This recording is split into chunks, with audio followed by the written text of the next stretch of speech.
Our next speaker is Julie Hamilton. Julie is the art director for The Other Journal and a regular contributor to Curator magazine.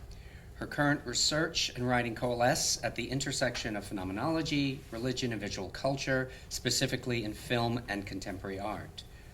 Her training at Baylor and Duke has fostered an interdisciplinary approach to questions about art and religion, guided by a phenomenological hermeneutic of critical theory, ranging from the aesthetics of French painter Georges Rouault to film criticism and performance art. Through the phenomenological lens of Maurice Merleau-Ponty and Jean-Luc Marion, her interests concern the religious imagination in visual art. Recent publications include What is This Love That Loves Us? Terence Malick's To the Wonder as a Phenomenology of Love in Religions Journal, and Practognosia, and I'm sure I butchered that, and Performance, Phenomenological Epistemology in the Performance Art of Marina Abramovich and Leah Chavez in Scene Journal. Her talk today is entitled Performativity and the Flesh, the Economy of the Icon in Leah Chavez's Light Body. Hello, everyone. Justice. Midway through Paolo Sorrentino's visually sumptuous and Fellini-esque film, The Great Beauty, a grand soiree is held at a Roman estate. There, a young artist is forced by her parents to perform in paint before a live audience. The guests are among Italy's most esteemed patrons. Through her tears, she paints for greedy eyes, becoming a marketable commodity exploited by her wealthy parents. The decadent fete is a painful tableau, inviting the gaze of the guest to ogle the uncomfortable spectacle. Criticizing the Bacchanal, the protagonist, Jep Gambardella, observes the frantic desperation beneath the glittering surfaces of high society, the blah, blah, blah, as he calls it, and exits the scene. Here, Sorrentino shows us the perpetual threat of art's potential for devolving into spectacle, a beauty that is deeply damaged and objectified, while at the same time illustrating the powerful potential of performance art, the potential to serve as icon. Actress and activist Isabella Rossellini commissioned Leah Chavez's Light Body as the first performance on her farm in Brookhaven, Long Island. Opening her grounds to host the gathering with garden fare and glasses of rosé, guests arrived in summer finery, maxi-length florals and crisp white linens. Each attendee was presented with a beautifully designed catalog of Chavez's Ascent ink transfer prints, alongside art critic Andrea Codrington-Lipke's thoughtful essay, Foolish Fires, Holy Fools, and Thoughtful Paths. At sunset, Isabella gathered the guests in a clearing near the edge of the woods, directing us to sit semicircle on blankets facing a dirt path. Isabella invited us to participate in a guided meditation to clear our minds and become more mindful of Chavez's practice. At twilight, she asked us to open our eyes, which needed to adjust to the dimming light. At the right-hand corner of my vision, far off in the distance, I caught several faint flickers of colored light, like multicolored fireflies. As I squinted to better observe the beginning of the performance, I found myself frustrated. I could not make out the details, the dance steps, the costumes, and makeup. The carefully curated performance was hardly perceptible to my naked eyes, barely identifying figures deep in the darkening forest. Why go to such extensive lengths in the intentional and specific details that simply could not be seen? Slowly, I began to see three fluid bands of variegated color swirling in tandem beyond the trees. I got up from my place on the blanket, barefoot, walking to the edge of the path outside the audience, trying to see more of this light body. Slowly, ever so slowly, the light swirled closer towards me. Toe, heel, the sounds of cicadas and crickets wafting through the unusually warm July air. Three silhouetted figures progressed from right to left on an unlit path. These three graces moved together with ballerina poise in synchronistic unity, as if a singular organism. In the lithe arms of dancers, LED track lights became effervescent light sculptures, resembling geometric shapes and genetic helixes. As I strained to catch sight of the exquisite couture designed by Mary Katrazou, I began to understand that darkness and the struggle to see the dance was intentional rather than an oversight. And struggling to grasp the vision of light and make sense of what I was seeing, I found myself witnessing a phenomena, yet nonetheless unable to apprehend the thing seen. As my eyes adjusted, however, I began to see each dancer separately. Leah Chavez, Troy Ogilvie, and Jossie DaCosta Johnson, each appareled differently. Their heavy breathing increased as they moved towards me, spinning, reeling, twirling, sculpting the night air with lassos of changing colors, their bands imprinted after images of light in the night sky. Slowly, the trio of sweaty dancers paused and faced the audience in a staggering line, synchronizing their rainbow bands in 360-degree spirals, their motions resembling a thurifer swinging incense in around-the-world circles. A sumptuous mise-en-scene. Contemporary artist Leah Chavez is always performing. Whether she is meditating in a gallery for 6 hours on end, not speaking for 40 days, collaborating with neuroscientists in a London lab, or meeting me for cocktails at the Mercer Hotel, she knowingly conducts her dancer-like form on the stage of the world and is perfectly herself. Indeed, she inhabits a mythical and fantastical realm. Adorned in caftans and headdresses, dramatic eye makeup swathed on her alabaster complexion. Far from pretentious, her effervescence and warmth are completely disarming, her sincerity and hospitality lush. I am continually surprised by the unforeseen excess of her radiant presence, exuding a beauty that nurtures my humanity. Even her home offers another layer of theatrical cohesiveness to her life. The newly renovated house and studio on Long Island functions like a James Turrell light sculpture. A floor-to-ceiling vision in soft white, the minimalist architecture features glass skylights between first and second floors that flood her domestic monastery with Zen-like lighting. The structure acts as a kind of sundial, featuring light more or less prominently at particular stages of the day. That Chavez should transform her dwelling into an installation comes as no surprise to anyone who knows the artist. Light is her primary medium other than her own body. Her father studied under Carl Sagan, inculcating her with a love for the celestial heavens and the intersections of science with art. As a result, her knowledge of astronomy and fascination with the cosmos are grounded in serious aesthetic questions about the human body. An earlier article I wrote on Leah Chavez, which acts as a companion to this study, considered Maurice Merleau-Ponty's notion of practignosia, or know-how, as the body's primary somatic epistemology, a way of access to the world without recourse to discursive reasoning, in which ritual and liturgy are primary access points of bodily intuitive knowing. This paper, however, considers the iconic quality of the ascetic bodily practices and performances oriented around light, specifically her performance, Light Body. Preparation for this commission led Chavez to India to study contemplative walking from the Himalayan yogi meditation and Raha Yoga traditions, as taught by Swami Rama and Swami Veda Bharati. These methods are foundational to all other iterations of yoga practice. Reducing yoga to its primary ingredients of body and breath, this practice unites mindful contemplation and diaphragmatic breathing, inhaling 1 count, exhaling 2 counts, synchronized with slow walking, toe to heel in equal pace. Mantras, a sacred utterance, often a word or sound, are united with breath to maintain focus and concentration. They are often said in repetition, calming the mind and opening the heart. These religious prayer patterns form the structure that undergirds Chavez's performance. Returning from her training in India, Chavez took a vow of silence for 40 days. These ascetic parameters proved difficult when planning and rehearsing without the aid of verbal communication.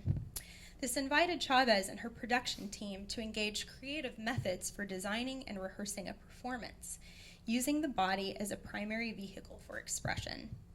Drawing upon this Tibetan template, Chavez developed a 6-part choreographical method for light body. Step 1 and 2 establish the breath and the walk. Step 3 meters and synchronizes the inhalation and exhalation of the breath. Step 4 incorporates the mantra love with the inhalation and the mantras light and surrender with the exhalation. Step 5 repeats steps 3 and 4 until one is able to advance to philosophical contemplation, where the mind asks the self a question or query and is able to encounter mental and physical release. Step 6, if attained, is metaphysical contemplation, where the mind not only continues repeating the mantra, but the body itself becomes a moving mantra, wherein Chavez remarks, quote, exertion becomes cathartic and medicinal. Each of these steps gradually build on the other and is exponentially self-emptying. The overall goal is transfiguration or enlightenment, the stage associated with light bodies. A light body in the Tibetan Buddhist tradition describes the electromagnetic fields, or auras, emitting from the body, otherwise described by scientists as neural networks. This rainbow body is a phenomena appropriated to saints and sages, wherein the body of a holy figure posthumously transforms into rainbows of color, testifying to the saint's transcendence. In Christianity, we might draw similar comparisons with the narrative depictions of the luminous mysteries, featuring both the transfiguration and resurrection of Christ. For Chavez, this phenomenological concept of a rainbow body is concretely captured in the prism, a mirror that receives white light and refracts colored light. She has explored iterations of the prism through many mediums prior to light body, ranging from photographs in 1,000 rainbows to her meditative nightclub installation, An Octave of Visible Light, all attempting to represent her light visions through artistic forms. Leah Chavez has collaborated with neuroscientists at Goldsmiths in London to record and assess creativity in her brain by observing and monitoring the neural activity she transmits under varying meditative states. By tracking Chavez's brainwave correspondence to her spontaneous mental imageries, a team of researchers has been able to map how imagination is linked to creativity in the brain. Practicing 2 main types of meditation, stabilizing and analytic, as we discussed above, Chavez achieves gamma wave states which generate visions akin to psychedelic phosphane hallucinations. Chavez relates that she witnesses something analogous to the moment of conception, the neurological nexus of artistic creativity. These fractal patterns and mental meteorologies, as she describes, echo other forms of conception in the universe, the birth and death of stars, the growth of organisms, biomorphic phenomena, and geometric patterns. This research is allowing the Goldsmiths team to explore the potential of gamma waves, which scientists are calling the dark matter of consciousness. So, we might ask, how do these meditative visions precisely connect with performance art? It is through this kind of bodily discipline that Chavez is able to encounter mental pictures. It is also her ascetic commitments, I suggest, that place her in the historical lineage of monastics and saints' lives, which might be read as early forms of performance art. In a book entitled Postmodern Heretics, The Catholic Imagination in Contemporary art critic Eleanor Hartney discusses performance artists that are inspired by religion, particularly Catholicism, and borrow from specific historical practices, liturgies, prayers, and bodily disciplines in their work. These artists have been overwhelmingly female. Think of Carolee Schneemann, Yoko Ono, Coco Fusco, etc. Each of these women invoke the body as an ephemeral mode of communication, a text and locus of meaning-making, reacting against patriarchal models of primarily object-based museum collections. Acknowledging performance art's evolution from painting rather than theater, though a common misconception, we might find it fitting to narrate its historical influence and inspiration from religious practices.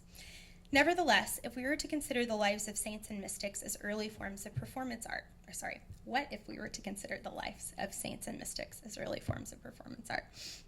Like performance artists, mystics and monastics from the Christian tradition often found themselves in tension with bureaucratic and ecclesial hierarchies, employing ascetic and often bizarre practices in effort to reform the church. With many women occupying these roles, such as Hildegard of Bingen, Julian of Norwich, Teresa of Avila, women have participated in significant ways of challenging authoritative influence among their communities. Mystics, monastics, and martyrs read the dramatic narrative of Christ's life as a play to be reenacted and performed, imitatio Christi, often quite literally, through flagellation, self-mutilation, and excessive fasting. We see echoes of these actions later in performance works by Marina Abramovich, Herman Nish, and Chris Burden, among others. I do not make this claim as any sort of value judgment on these actions or performances, but rather acknowledge that both saints and performance artists have participated in strange, ritualistic, and often masochistic actions to understand more about the body's endurance and limitations. In considering the synthetic connection between contemporary performance art and the performativity of saints' lives, I would like to extend this proposal specifically to the figure of Macrina. Excuse me. Following my proposition that mystics and monastics can be read as early forms of performance art, I want to look at one that invites a comparative discussion. In Gregory Nissen's Life of Macrina, he provides a hagiographic account of his sister Macrina, a 4th century female monastic. As a rhetorically trained bishop, Nissen reimagines and articulates the virtuous life of his sister as playing the role of Socrates in Plato's Symposium, as the embodied voice of wisdom. Nissen emphasizes that Macrina's beauty was unsurpassed, meaning she could have married well, had an economically and socially secure life. To the contrary, Macrina turns away suitors, devoting her life to her community, her family, the poor, and above all to God. At one point, she discovers a dangerous tumor near her heart. Rather than undergoing a life-threatening surgical procedure, she performs a scene from the Gospels in which Christ heals the blind man by mixing a mud salve of earth and tears that she put on her breast. Asking her mother to make the sign of the cross over her breast, she is miraculously healed. The tumor is replaced with a small scar, a sign or stigmata of her flesh witnessing to wounded love. Nissen extols her faith, finding her virtues indicating sainthood. Nissen writes of a dream he has before Macrina's passing. Quote, I seemed to be carrying the relics of martyrs in my hand, and a light seemed to come from them, as happens when the sun is reflected on a bright mirror, so that the eye is dazzled by the brilliance of the beam, end quote. With this vision, he anticipates her passing, made acutely aware of life as holy. At sunset before death, Nissen articulates that Macrina ends her life with a meditation, offering hymns to God as she witnesses the beauty of the bridegroom.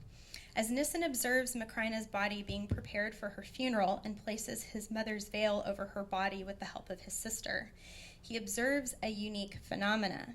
In the dark, the body glowed, the divine power adding such grace to her body that, as in the vision of my dream, rays seemed to shine forth from her loveliness. This description of Macrina's body is not unlike our discussion of a light body, and that a virtuous figure posthumously glows. Here, Nissen portrays the body as a medium for divine beauty, a mirror reflecting and radiating light. Natalie Carnes has noted in her recent book, Beauty, A Theological Engagement with Gregory of Nyssa, that Nyssa's text never lets the reader leave the beauty of bodies. It continually returns to them, the final instance of a beautiful body that most compelling point to the possibilities not for worldly acclaim, but to divine power and grace. Macrina's body remains bodily, but it has been transfigured into a sign of divine presence. Macrina's luminosity cannot be concealed, but continues to reveal itself to the witnessing community. Carnes reminds us, however, that Macrina's beauty is represented in Nissen's rhetoric. His textual narration celebrates her body as a kind of text, as a relic and an icon. If Macrina is an icon, several questions must be asked. First, what does it mean to be iconic? Second, how is an icon enfleshed? Third, how does the life of an ancient Christian saint as an icon provide understanding for contemporary art? particularly that of performance. From late antiquity, the icon served as the primary medium of a visual culture that overlapped religion, art, and politics, such as the Justinian and Theodora mosaics at Ravenna, Christ Pantocrator at St. Catherine's Monastery in Sinai. Whether they depict Christian saints or Byzantine emperors, icons made figures present to the viewer. Debates in the 8th century over the legitimacy of representing God in matter raged between the iconoclasts and the iconodules. Following theological defenses of the icon by both John Damascene and his protege Theodore the Studite, the Church affirmed that icons are analogous to the incarnation and the hypostatic union of Christ's divine and human natures. The icon's modality is a correspondence between the viewer and the viewed, allowing the gaze to ascend to the prototype by means of the material and relational representation. In essence, an icon makes present what is unseen.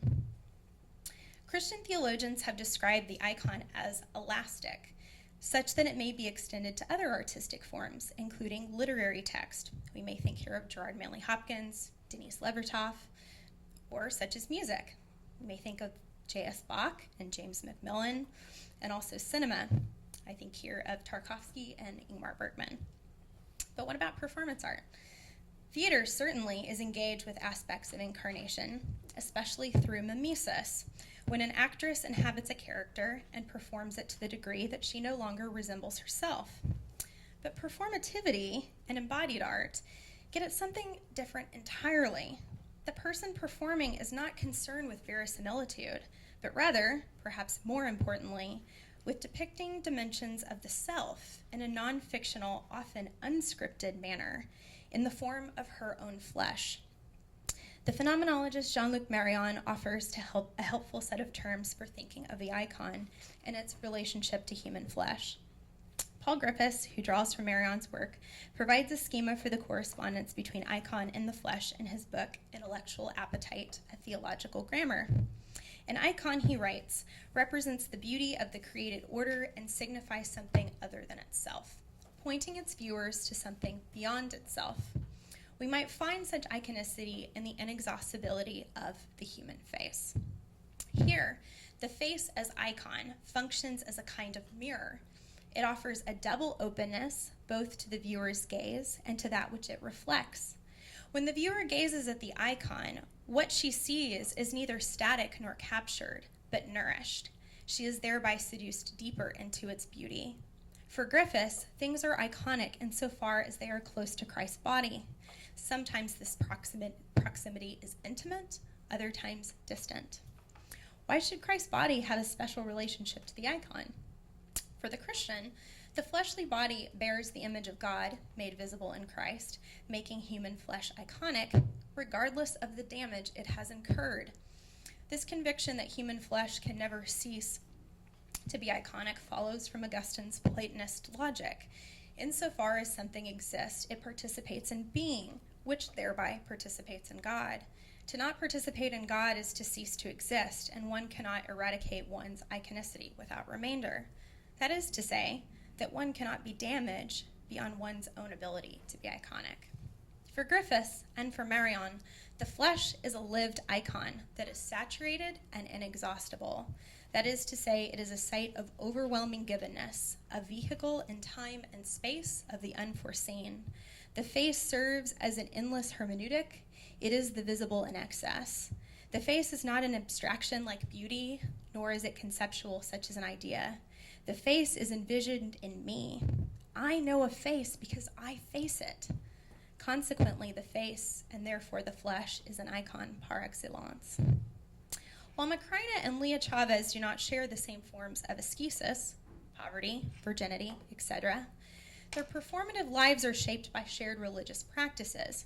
As a bearer of human flesh, the Saint Macrina participates maximally in the archetype of the icon. Imagining Macrina's life as a performance, we can reconsider Nissen's narrative in terms of her bodily practices and rituals. She performs her ascetic commitments to poverty, chastity, and obedience as a monastic way of life. These disciplines afford her a spiritual intimacy and supernatural wisdom that her brother notes as praiseworthy and desirable. Nissen does, in fact, consider her his spiritual mother. Her life is iconic because through her body, it bears witness to something beyond itself.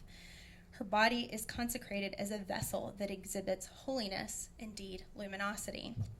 Chavez, too, participates in the modality of the icon, intuiting and perceiving mystical experiences, performing them through artistic mediums in the gallery, the forest, and the monastery.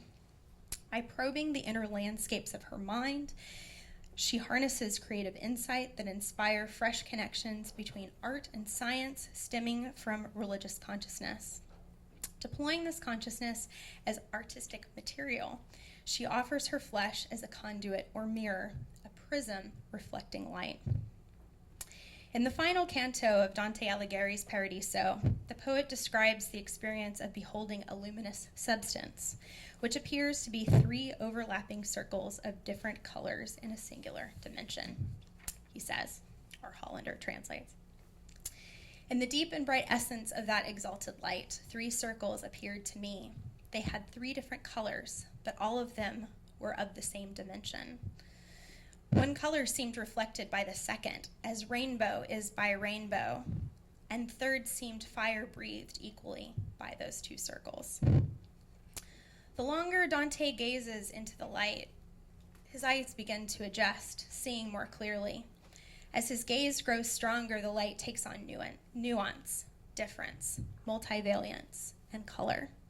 Chavez states, "Dante's Paradiso has perhaps been the greatest influence to my thinking around light mysticism. It has afforded me a classical and poetic foundation for addressing the paradox occurring when the vision of the natural eyes is fused with the vision of the inner eyes. In Light Body, Chavez offers us the mystery of light, unharnessable, uncommodifiable, uniquely experienced light, a prism refracting a rainbow."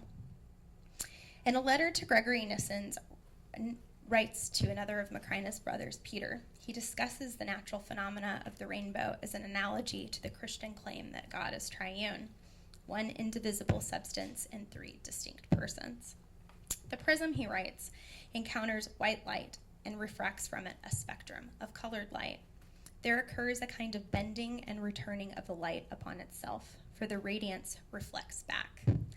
Light Body, then, not only pictorializes a bodily phenomenon from Tibetan Buddhism, but also renders the logic of the icon in the very medium it employs, fleshly bodies and colored light. In this way, Leah Chavez not only mirrors light from her internal visions into her collaborative dance performance, but in doing so, she offers us an imaginative play on Dante's beatific vision. Thus, her triptych of intersecting rainbows and Light Body speak not only to light's marvelous capacity for refraction, but to the body's iconic performativity in a triune God. Thank you.